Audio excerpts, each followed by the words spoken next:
আমরা সাধারণ চোরদের দেখেছি যে তারা ব্যাংক থেকে টাকা পয়সা বা স্বর্ণ লুট করে থাকে, কিন্তু আজ এই মুভিতে এমন কিছু টপ লেভেলের চোরদের কথা বলবো যারা উড়ন্ত প্লেন থেকে একদম দুরন্ত গতিতে 3000 কেজি গোল্ড চুরি করে নেয়।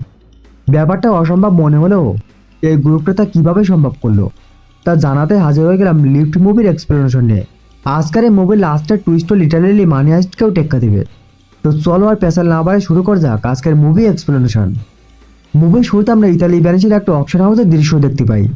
এই হাউসে বেশ কিছু মূল্যবান আর্ট সেল করা হচ্ছিল। অকশনের মাঝপথে সেখানে এসে হাজির হয় সাইরাস নামের এক ব্যক্তি। সাধারণ মানুষের বেঁচে থাকা এই সাইরাস কিন্তু একেবারে মামুলি আদমি নয়, সেই এই পৃথিবীর সবচেয়ে বড় আর্ট থিপদের একজন। অর্থাৎ বিভিন্ন আর্ট গ্যালারি থেকে আর্ট চুরি করা হলো তার পেশা। আজ এই প্রোগ্রামে ঠিক সেই এই উদ্দেশ্য এসেছে। তবে এই মিশনে সেই একা নয়, তার সাথে আছে এক এক্সপার্ট টিম। এই টিমের মেম্বাররা প্রত্যেকে চুরিবিদ্যায় কোনো না কোনো ক্ষেত্রে এক্সপার্ট। যেমন তার টিম মেম্বার ক্যামেলিয়া, যে কোনো ধরনের যানবাহন গ্র্যাব করতে সক্ষম, এমনকি সে প্লেন পর্যন্তও চালাতে পারে।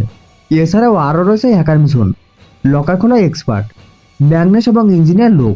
তারা সবাই মিলে এই অপশনে একটা বড়সড় দাম মারতে চলেছে। এদিকে ভ্যানিসের এই অপশনে লন্ডনের লাইভ কনফারেন্সের সাথে কানেক্টেড ছিল, সেখান থেকেও কিছু লোক এই অপশনে অংশ নেয়। সাইরাস প্রথমে ভ্যানিসের সেই অপশনে একজন বিডার হিসেবে প্রবেশ করে। তার কিছুক্ষণ আগে কিন্তু অকশনে একটা দামি পেন্টিং বিক্রি করা হয়, কিন্তু লন্ডনের রাখায় পেন্টিংটাকে চুরি করতে গিয়েছিল তার টিমের 2 মেম্বার, লুক আর ম্যাগনাস। পেন্টিং যে ভলটাতে রাখা ছিল সেই ভলটাকে ম্যাগনাস খুব সহজে খুলে ফেলে। এবার সেখান থেকে পেন্টিংটাকে বের করে সেই রোল করে একটা কন্টেনারে ঢুকে নেয়। তারপর সে কন্টেনারটাকে পাশের নদীতে ফেলে দেয়। এই নদীতে বোট নিয়ে অপেক্ষা করছিল মেম্বার লুক। সে রিমোট কন্ট্রোলের সাহায্যে কন্টেনারটাকে নিজের কাছে নিয়ে আসে। এভাবে তারা প্রায় $12 মিলিয়ন ভ্যান করে একটা পেন্টিং চুরি করে ফেলে। কিন্তু সবচেয়ে বড় খেলাটা দেখাতে চলেছে সাইরাস নিজে। ভেনিসে সেই অকশনে হঠাৎ হাজির হয় পৃথিবীর সবচেয়ে ফেমাস ডিজিটাল আর্টিস্ট এনএইট।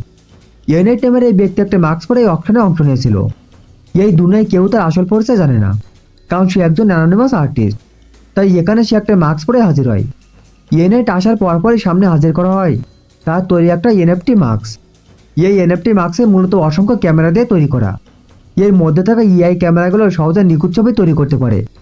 এমনকি যার মুখে মাস্কটা লাগানো থাকবে তার কল্পনা অনুসারে ডিজিটাল আর্ট তৈরি করতে পারবে এই ডিভাইস। তো বুঝতেই পারছো এই এনএফটি অপশনের সবচেয়ে দামি জিনিস হতে চলেছে। এখন বিট শুরু হওয়ার পর অন্যান্য সবার সাথেও সাইরাসও দাম হাঁকাতে থাকে। এমনকি সে $20 মিলিয়ন অকশন করে এই ডিভাইসটাকেও কিনে নেয়। এদিকে এত কিছুর মাঝেও সে পুরো সময়টা কিন্তু তার দিকে নজর রাখছিল ইন্টারপোল অফিসার অ্যাবি। অ্যাবি বেশ কয়েকবার সাইরাসকে ধরতে গিয়ে ব্যর্থ হয়। সে জানতো যে সাইরাস এই অপশনটা কোনোভাবেই মিস করবে না, তাই আগে থেকে সে পুরো জায়গাটিকে অনেকগুলো ক্যামেরা দিয়ে লাগিয়ে রাখে।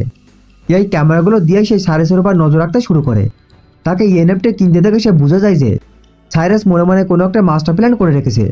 ঠিক তার অনুমানটা সত্যও প্রমাণ হয় যখন সাইরাসের টিম মেম্বার মিনসুল একটা বাটন প্রেস করে। তার এই বাটন প্রেস করার সাথে সাথে ছোট্ট একটা বিস্ফোরণের মতন শব্দ হয়, যার ফলে পুরো অকশন হাউসের লাইটগুলো বারবার জ্বলতে নিভতে শুরু করে। হাউসের ভিতরে থাকা অনেকগুলো অতিথি ভয় পেয়ে সেখান থেকে বের হওয়া শুরু করে। অন্যদিকে মিনসুল সেই এনএফটিকে বলে, আসুন স্যার, আমরা আপনাকে নিরাপদে জায়গায় পৌঁছে দিচ্ছি।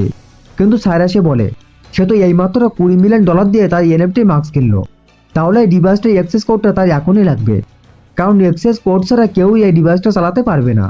তো সাইরাস চালাকি করে কোড শেয়ার করার জন্য এই এনএইটকে নিজের রোডে আসতে বলে, কিন্তু তার কাছে আসলে কোনো ইয়ারটা ছিল না। সেই এনএইটকে নিয়ে একটা বোটে গিয়ে ওঠে, আরে বোটটা চালাতে শুরু করে তার টিমের এক্সপার্ট ড্রাইভার ক্যামেলিয়া। অন্যদিকে লন্ডনে সেই পেন্টিং চুরি করার পর লুক আর ম্যাগনাসও পকারপার হয়ে যায়। এদিকে অ্যাবে সে দেখতে পায় যে অকশন রুম থেকে সাইরাস আর এনএস গায়েব। তখন সে বুঝতে পারে সাইরাস এনএফটির অ্যাক্সেস করার জন্য এনএসকে ধরে নিয়ে গেছে। তখন সে নিজেও একটা বোট নিয়ে নদীতে নেমে পড়ে।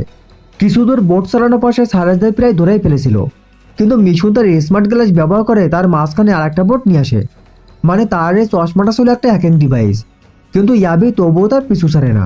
শেষে মিশন এবার নদীর মাঝখানে থেকে ওয়াটার ব্যারিস্টকে হ্যাক করে নেয়। তারপর সে পুরো বাঁধটাকে নদীর গভীর থেকে উপরে তুলে নিয়ে আসে। এতে করে তারা বের হয়ে গেলেও ইয়াবি সেখানে আটকা পড়ে। এভাবে সাইরাস আরও একবার ইয়াবির হাত থেকে ফসকে যায়।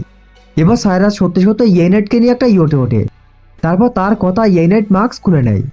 তারপর তার অ্যাকাউন্টে $20 মিলিয়ন ট্রান্সফার করে দেয়। অতঃপর দুই পক্ষই মনে খুশিতে পার্টি করতে থাকে। অন্যদিকে ইয়াবি ততক্ষণে ইয়েনেটকে উদ্ধারের জন্য একটা মিসিং অ্যালার্ট জারি করে। তার মানে পুরো দুনিয়া এখন জেনে গেছে যে ইয়েনেটকে কারা যেন কিডন্যাপ করে নিয়েছে। তবে পরের দিন সকালে সে নিজেই একথা জানতে পেরে পুরোই বিমড়ি খেয়ে যায়। তার মানে প্রশ্ন আসতে থাকে যে তাহলে এরা কি তাকে কিডন্যাপ করেছে, কিন্তু তার অ্যাকাউন্টে যে টাকা জমা হয়েছে সেটা তো রিয়েল। তখন সায়রাজ জানায় যে এই টাকাটা তারা লন্ডন থেকে চুরি করা সেই পেনটা বিক্রি করে পেয়েছে। যদিও তারা এনএটকে কিডন্যাপ করেনি, কিন্তু মানুষের চোখে তারা ব্যাপারটা কিডন্যাপ হিসেবে সাজিয়ে রেখেছে। কারণ কোনো জিনিস চুরি হওয়ার পর তার দাম বেড়ে যায় অনেক গুণ। যেমন লিওনার্দো ডিপেন্সের বিখ্যাত মোনালিসা পেন্টিংয়ের দাম একসময় ছিল মাত্র $25,000, কিন্তু অনেক বছর আগে সেটা চুরি হওয়ার পর তার সুনাম ছড়িয়ে পড়ে। আর এখন ওই পেন্টিংয়ের দাম $860 মিলিয়ন। সাইরাস এনএটকে দেখায় যে তার ফেক কিডন্যাপিংয়ের পয়সায় ইএনএফটির দাম গিয়ে ঠেকেছে $89 মিলিয়ন। তাই যদি তারা একে অপরকে সাহায্য করে তবে এনএট এখান থেকে আরও এক্সট্রা $27 মিলিয়ন পাবে, আর বাকিটা যাবে সাইরাসে এবং তার সঙ্গীতের পকেটে 2 লক্ষ। খুশিতে তারা মহা আনন্দে পার্টি করতে থাকে। এদিকে ইয়াবেশি অকশন হাউসের ফুটেজ দেখে একটা ক্লু পায়।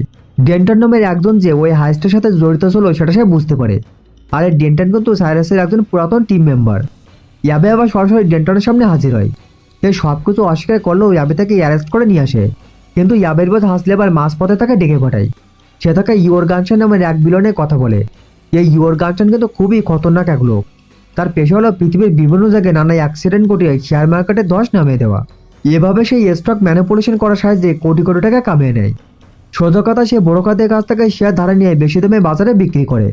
তারপর শেয়ারের দাম পড়ে গেলে কম দামে সেগুলো কিনে নিয়ে তা ব্রোকারদের ফেরত দেয়। এই ব্যাপারটাকে বলা হয় শর্ট সেলিং। যখন বিভিন্ন দুর্ঘটনার কারণে অনেক কোম্পানির শেয়ার ক্র্যাশ করে, তখন এই শর্ট সেলাররাও যেন আকাশের সাথে পায়। আর এই লোকটাও এমন এক পদ্ধতিতে আঙুল ফুলে কলা গাছ হয়েছে। তবে এবার তো সে একটা আস্ত শহরকেও লিটারেলি বন্যায় ভাসিয়ে দিতে চলেছে।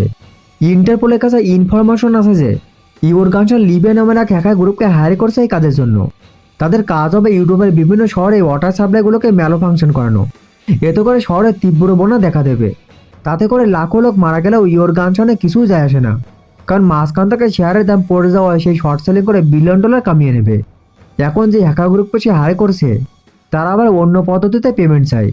তারা চায় যে ইয়োরগানসন তাদের ক্যাশের বদলে $500 মিলিয়ন গোল্ড দিক, আর সেও তাদের কথায় রাজি হয়ে লন্ডন থেকে সুইজারল্যান্ডে গোল্ড পাঠানোর প্রস্তুতি নেয়। এতটুকু বলার পরেও ইয়াবে বোঝা যায় যে হেক্সলি আসলে কি বলতে চাইছে। সে বলতে চাইছে যদি এই গোল্ডগুলো হ্যাকারদের কাছে না পৌঁছায় তাহলে তারা ইয়োরগানসনের ডিল ক্যান্সেল করে দেবে। এই গোল্ডগুলো সম্পূর্ণ লিগ্যাল হওয়ায় ইন্টারপোল সরাসরি কিছুই করতে পারবে না, কিন্তু যদি গোল্ড চুরি হয়ে যায় তবে এই ডিল ক্যান্সেল হয়ে যাবে। এখন হেক্সলি ঠিক কাকে দিয়ে চুরি করাতে চাইছে তা তো তোমরা নিশ্চয়ই ধরে ফেলেছো। হ্যাঁ, সেই অ্যাবেকে ঠিক এর জন্য ডেকেছে, যাতে সাইরাসকে সেই মিশনটা দেয়। অ্যাবে কিন্তু প্রথমে হেক্সলির কথায় রাজি হয় না, কিন্তু হাজারো মানুষের জীবন বাঁচানোর জন্য অবশেষে তাকে রাজি হতেই হয়। তো এবার সে সরাসরি সাইরাসের সামনে হাজির হয়।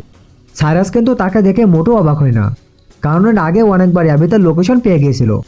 এখানে আমরা জানতে পারি যে তাদের মধ্যে ছোটোখাটো একটা রিলেশনশিপও ছিল, কিন্তু সেই সময় তারা কেউ কারো পরিচয় জানতো না। যাই হোক, অ্যাবে তাকে বলে লন্ডন থেকে যে পেনটা তারা চুরি করছে তার প্রমাণ ইন্টারপোলের কাছে আছে। তাই যদি সাইরাসের ডিলে রাজি না হয় তবে তার সাঙ্গপাঙ্গ সময় তাকে জেলে যেতে হবে। আর যদি তারা এই কাজটা করে দেয় তবে তাদের নামে তাকে সমস্ত ক্রিমিনাল রেকর্ড ক্লিন করে দেওয়া হবে। সাইরাসও প্রথমে ইয়োরগানসনের নাম শুনে রাজি হতে চায়নি, কারণ এই লোকটা যে কতটা খতরনাক তা বাচ্চা বুড়োরাও জানে। তবে হাতে আর কোনো উপায় না থাকায় অবশেষে রাজি হতে হয়। তবে সে শর্ত দেয় যে এই মিশনে অ্যাবেও যেন তার টিমের হয়ে কাজ করে। ইন্টারপোল যাতে কাজ শেষে বেঁকে না বসে তার জন্য মূলত এই ব্যবস্থা। তাই সাইরাসের টিমও কিন্তু এই মিশনে প্রথমে রাজি হয়নি, কিন্তু সম্পূর্ণ ব্যাপারটা তারা ইন্টারপোলের কাছে একটা ট্যাব ভাবতে থাকে। তবে ইয়াবে সবার ফিউচারের কথা বলে তাদেরকে রাজি করায়। অতঃপর এই টিমে ইয়াবে আর ডেঞ্জনও যোগ দেয়। এখন এই গোল্ড চুরি করার জন্য কিন্তু তাদেরকে প্রায় ইম্পসিবল একটা কাজ করতে হবে। ইয়োরগানসন তার গোল্ডগুলোকে একটা প্রাইভেট জেটের বদলে একটা প্যাসেঞ্জার প্লেনে করে পাঠাবে, যার ফলে এয়ারপোর্ট থেকে গোল্ড চুরি করার কোনো সুযোগই থাকছে না। যা করা তাদের মাঝাকাশে করতে হবে। সবাই এটা নিয়ে চিন্তা থাকলেও সাইরাস কিন্তু বেশ সিল মুডে থাকে। তবে সিল করলে কি হবে, ইতিমধ্যে সে মাস্টার প্ল্যান নিয়ে ভাবতে শুরু করছে। এদিকে পর্দায় আমরা প্রথমবারের মতো ইয়োরগানসনকে দেখতে পাই। সে যে কতটা খতরনাক তার একটা ছোট্ট নমুনা আমরা দেখতে পাই ফ্ল্যাশব্যাকে। তার সঙ্গে পাঙ্গা নেওয়ার কারণে এক লোককে সে লিটারেলি কুকুরি খাবার হিসেবে সার্ভ করে। তার পক্ষ থেকে এই কাজ করা তার ডানাতের খেল। এদিকে পরদিন সকালে ইয়াবি দেখছে সাইরাস বেশ ফুরফুরে মেজাজে রয়েছে। তাদের মধ্যে আবার পুরাতন সেই রোমান্টিক সময় নিয়ে কথা হয়। ইয়াবি জানায় তার ইন্টারপোলে জয়েন করার পিছনে আসে একটা ছোট্ট কাহিনী। ছোটোবেলায় সে যে স্কুলে পড়তো তার মা ছিল সেই স্কুলে হেড টিচার, আর তাদের স্কুলে অনেক দামি একটা পেন্টিং ছিল, কিন্তু একদিন সেই পেন্টিংটা অফিস থেকে চুরি হয়ে যায়। এই ঘটনায় তার মা খুবই কষ্ট পেয়েছিল। সেদিন থেকে সে আর্ট শোতে ধরার জন্য মনে মনে একটা প্রতিজ্ঞা করে।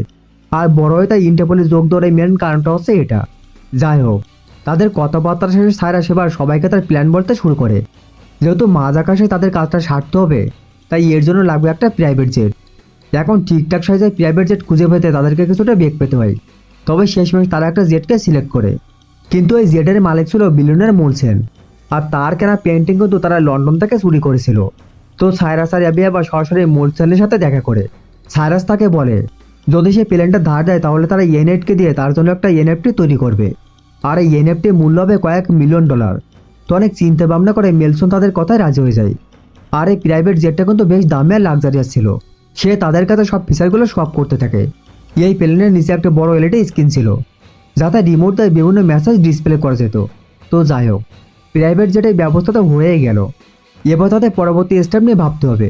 যেই প্লেন থেকে তারা গোল্ড চুরি করবে সেটা পৃথিবীর সবচেয়ে বড় প্যাসেঞ্জার বিমান এয়ারবাস 380। 4 ইঞ্জিনের এই বিশাল প্লেনের নিচে ছোট্ট একটা প্লেনকে উড়ানো একটা বড় চ্যালেঞ্জ। মানে প্ল্যানটা শুনতেই কেমন যেন ইম্পসিবল মনে হয়। তবে সাইরাসের পূর্ণ বিশ্বাস যে তারা এই কাজটা করতে পারবে। এই হাইস্কে সফল করার জন্য সবাই মিলে বেশ জোরে সোরে একটা প্রস্তুতি নিতে থাকে। সব কিছু 3D মডেল বানিয়ে তারা প্র্যাকটিস শুরু করে দেয়। ক্যামেরা ও সিমুলেটরের মাধ্যমে প্লেন চালানোর প্র্যাকটিস করতে থাকে, কারণ জেট প্লেনটা তাকেই চালাতে হবে। ম্যাগনাস ও লেজার দিয়ে ভল্ট কাটা প্র্যাকটিসে নেমে পড়ে। এখন যদি ক্যামেরা এয়ারবাস প্লেনটির নিচে পৌঁছে যায় তবে তার সামনে হাজির হবে আরেকটি বিপদ। দুনিয়ার কোনো এয়ার ট্রাফিক কন্ট্রোলে 1000 ফুটের মধ্যে দুইটা বিমানকে আসতে দেয় না। কাজেই এত কাছাকাছি দুইটা বিমানকে দেখে এটিসি পুরো বিমলিকে যাবে। আর সাথে সাথে তারা প্লেনের পাইলটকে ব্যাপারটা জানিয়ে দেবে। সাইরাসে হাইস্ট প্ল্যানও মাঠে মারা যেতে পারে। তাই তারা আটলান্টিক মহাসাগরের কাছে খুব নির্জন একটা এরিয়ায় এই কাজ ছাড়ার সিদ্ধান্ত নেয়। তার উপর বাড়তে সতর্কতা হিসেবে মিশো পিএইচডি নামের একটা ডিভাইস বানাতে শুরু করে। এই ডিভাইসের কাজ হবে প্লেনের সমস্ত রাডার সিগন্যালকে গায়েব করে দেওয়া। এতে করে অন্তত একটা প্লেনকে রাডার চোখে অদৃশ্য রাখা যাবে। কিন্তু পরেও ধরা পড়ে যাওয়ার একটা চান্স তো থাকেই। সেই জায়গাটিকে তারা সিলেক্ট করছে, সেখান থেকে কেবল একটা এটিসি কানেক্ট করে যায়। আর সেটার অবস্থান হলো বেলজিয়ামের ব্রাসেল শহর। তো সেখানকার এয়ার কন্ট্রোলেও তাদের একজন লোক থাকা দরকার। সে পাইলটদের সাথে সার্বক্ষণিক যোগাযোগ রেখে এটা নিশ্চিত করবে যে তারা সবাই সেফ আছে। আর অ্যাবি এই কাজের জন্য একেবারে পারফেক্ট এক ব্যক্তিকে চিনত। হ্যারি নামে সেই ব্যক্তির সাথে তারা সরাসরি ব্রাসেলে গিয়ে দেখা করে। অন্য সবার মতনও সেও প্রথমে রাজি হতে চায়নি, কিন্তু সাইরাস তাকে $1 মিলিয়ন অফার করে বসলে সে পুরো লাফিয়ে রাজি হয়ে যায়।